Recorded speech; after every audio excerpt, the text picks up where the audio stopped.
a political consultant. I just want to get the money from point A to point B. A shell company. Your guy took care of business right away. Yes, indeed. I just knew it took tricky route through Belize, and I just wanted to make sure that got to you. So good, I'm glad. An eccentric West Coast millionaire.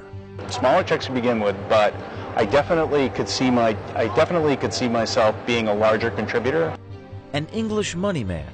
We have banks in BVI and we have banks in Belize. And the one in Belize we just used for the first time with your transfer. $20,000 sent from an offshore bank in Belize. I think we know that it's coming. We need some up front. And then mysteriously returned. All the ingredients of a spy thriller, but in fact were the elements we used for our undercover operation to investigate the Hillary Clinton campaign. The investigation ultimately led us to Robert Creamer, a Democratic power broker who knows the White House like the back of his hand. I've known the president since he was a community organizer in Chicago. Every morning, I'm on a call at 10:30 that goes over the message being driven by the campaign headquarters. I do a lot of work with the White House. The Project Veritas action investigation into the Clinton campaign took us more than a year. We had people working for the Clinton campaign full-time across the country.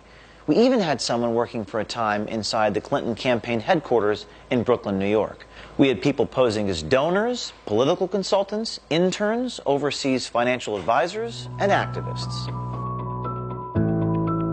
I can't stress with you guys enough how badly they need that money. So I'm basically Deputy Rapid Response Director for the DNC for all things Trump on the ground. Nobody's really supposed to know about me. You know, Brad and Bob and Lux and myself are all part of the old school method where it doesn't matter what the freaking legal and ethics people say. We need to win this motherfucker. So Bob is really good friends with him, and talked to him this afternoon. And they are all in. If we can get 25 grand, they're all in. In April, we started uncovering the aggressive bird dogging that was secretly done by the Clinton campaign. It's an underhanded nationwide operation to foment violence at Trump rallies. The aggressive bird dogging. That comes with the media. Yeah, and the engagement. What I call it is conflict engagement. That's your version of reenfranchisement. Conflict engagement in the lines at Trump rallies. We're starting anarchy here. We were also gathering growing evidence that the Clinton campaign was violating the federal election campaign coordination laws. In the end, it was the candidate, Hillary Clinton, the future president of the United States, who wanted ducks on the ground. So by God, we will give ducks on the ground. So it's... Wow. Don't repeat that statement. Don't repeat that statement. Scott Fovel gave us a primer on how to commit massive voter fraud. We did to them when we were in charge too. So What did we do? we did the exact same thing. Only we manipulated the vote with money and action, not with laws. It's a very easy thing for Republicans to say, well, they're busting people in. Well, you know what? We've been busting people in to deep fucking assholes for 50 years, and we're not going to stop now. We're just going to find a different way to do it. So Bob is really good friends with him, and talked to him this afternoon. And they are all in. If we can get 25 grand, they're all in to do their piece. Creamer, Fovel, and Americans United for Change President Brad Woodhouse sent us numerous proposals to further their efforts, and they were asking for hundreds of thousands of dollars. I need to know from you folks that if I decide to do this, what is your drop dead date for if I do it, when, at what level, and when do you need a commitment from me? I mean, I think by the end of this month, because we look at this as basically a September 15th-ish thing or September 22nd. I'm thinking. So we want to be on the road by the time most of early voting has started, and we want to go close to the end. Okay, because I'll have to work with the trust. It's do you need an upfront? Can we do it in installments? Or I mean, I think if we know that it's coming, we need some upfront because we just Yeah, no, we're a C4, but we're basically a campaign organization. We spend the money that comes in to try to get the job done. So we're not sitting on a reserve to do this type of thing. So we raise and spend as it comes, as it comes in. So we would need something up front. And we're looking at other sources. We knew we were onto something important for the American people to know. However, our story was not complete. With the election looming, we were running out of time, and the people inside the campaign's dark effort were growing impatient with our cover story. It was all about the money. I can't stress with you guys enough how badly they need that money. Charles Roth III was an invention. He was the rich donor we invented who said he wanted to make a difference and stop Trump. This is a phone call he made to Robert Creamer in June. I can tell you right off the bat, Rob, that, I see the rise of Donald Trump right now in the United States as an extremely scary thing. Me too. To prove the credibility of our donor and keep our investigation going, we made the tough decision to donate $20,000 to Robert Creamer's effort. We had determined that the benefit of this investigation outweighed the cost. First thing is, like I said, thank you for the proposal, and I'd like to get the $20,000 across to you. The second call I'm gonna make here is to my money guy, and he's gonna get in touch with you on how to wire the funds to you. Okay, we are running out of time, as you know, so we need to do it quick. Yeah. Also, there were some ideas that have been relayed to me from Steve that Scott mentioned to him about Trump events, that I would like to talk about those events as well. No, the Trump events is fine. I mean, frankly, I spend most of my time overseeing the Trump events around the country. I mean, that's what I do, even for the Clinton campaign. So that's interesting as well. He told us to send the check to Americans United for Change. Americans United for Change is one of our clients, right? It's a C4 that is, was originally set up to to lead the battle to stop the privatization of Social Security. Oh yeah, They're used to be located here, but they now are mostly on Massachusetts Avenue. But I'm their general consultant. Bob Creamer was listed as AUFC's general consultant until our stories about their shady activities were released. Now his name is nowhere to be found. Roth's English money man sent an email to Creamer asking where to wire the funds. Creamer sent our guy AUFC's bank information. It was earlier this year that we purchased a shell company called Repulse Bay Limited. It was incorporated in Belize, Central America in 2005. It was nothing more than this piece of paper. Next, we opened a bank account in Belize so we could move money around the world anonymously. This is typically the actions of drug dealers and tax-dodging white-collar criminals. We used it as a cover. Hello, Bob. It's Charles. There you are. Hey, Charles. Hey. How you doing? Okay. I'm just checking in. See where things are from your point of view, and actually I was thinking we might want to set up a time to have a call with you and I and Scott. If you want Steve Packard on, that's fine too.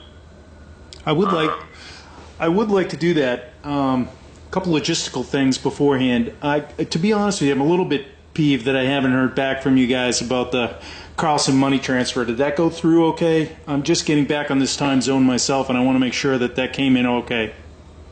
Oh yes, of course it did, and I'm sorry if I thought I had gotten back, and thank you for that. I apologize. Yes, it came through. No problem. It came through in a timely way. Your guy took care of business right away. Yes, indeed. I just knew it took tricky route through Belize, and I just wanted to make sure that got to you. So good. I'm glad. The money definitely helped. Shortly after the funds were released, Charles Roth's niece, our journalist, got offered an internship at Creamer's firm, Democracy Partners. This is Angela Brandt. She'll be working with me until the election. Thank you. We also arranged another meeting with Scott Fovel, who was even more expansive about what he was willing to help Roth do. Really wants to get his hands dirty. He can get dirty. Yeah. He wants to get dirty. We can get dirty. And Fovel set us up to meet Cesar Vargas, quote, the guy who can get things done, unquote. What's the overall,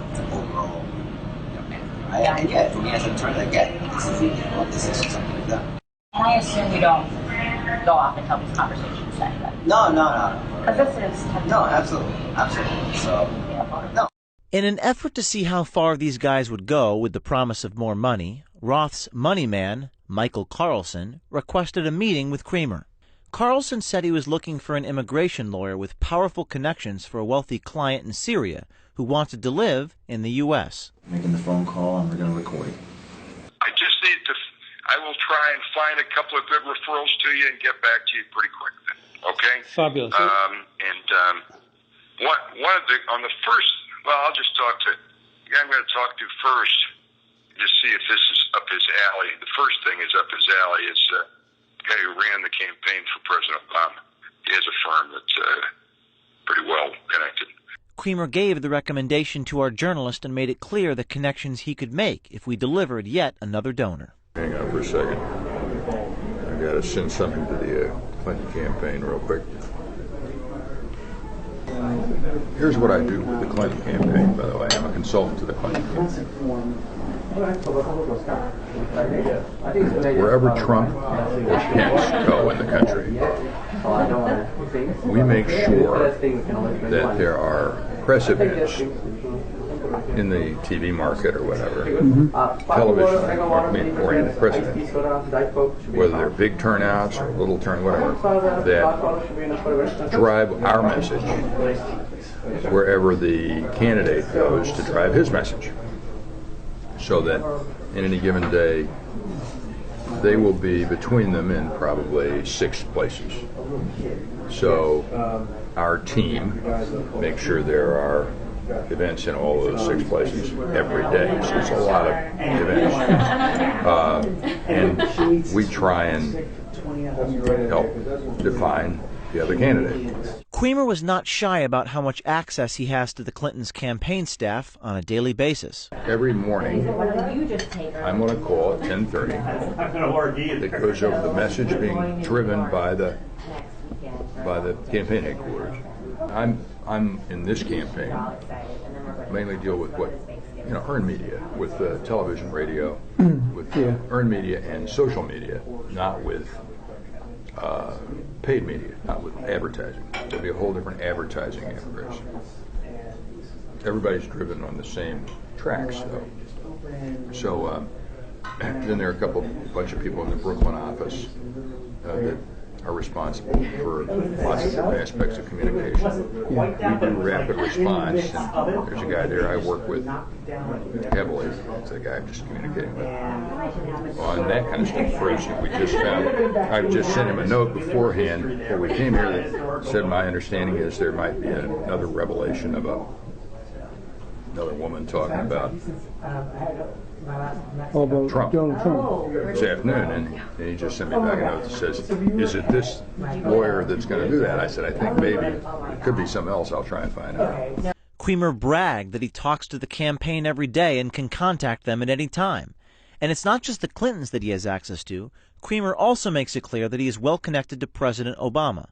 Critics of our earlier stories have suggested that Creamer isn't as well connected as we reported, that he is just the husband of Chicago Congresswoman Jan Schakowsky. We beg to differ. According to White House visitor logs, Creamer visited the White House 342 times since 2009, 47 of those times with Obama. But it's Creamer's own words that confirm our reporting. Barack Obama's was the best campaign in the history of American politics. I mean, the second one. I mean, the first one was good too. I was consultant to both. The second one was everything hit on every level, every aspect. How does he do it, though? I mean, he never makes a mistake when he's giving a presentation.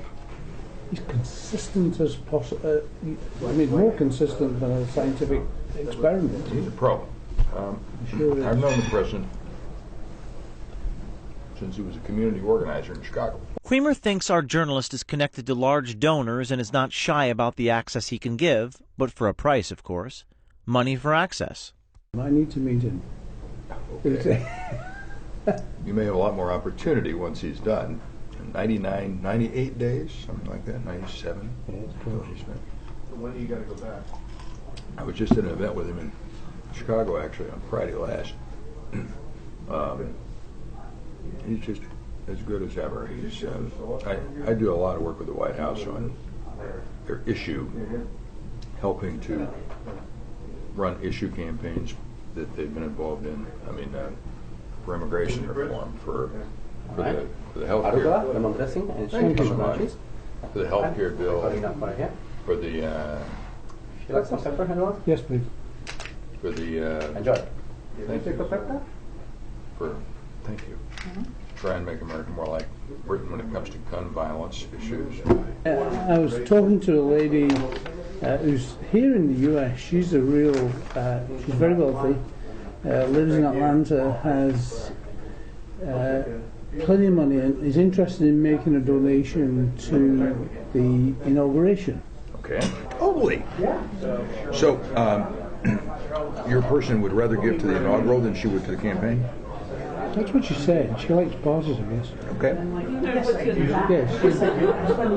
That's really interesting. She'd love to meet him at some point. Okay. I'm sure that can be arranged. And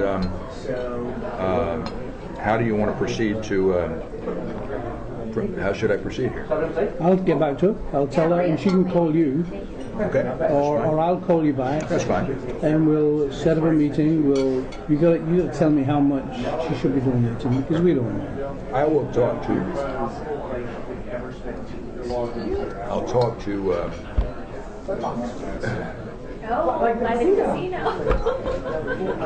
talk to somebody in the campaign and find out that it's a fundraising place to interface. I mean,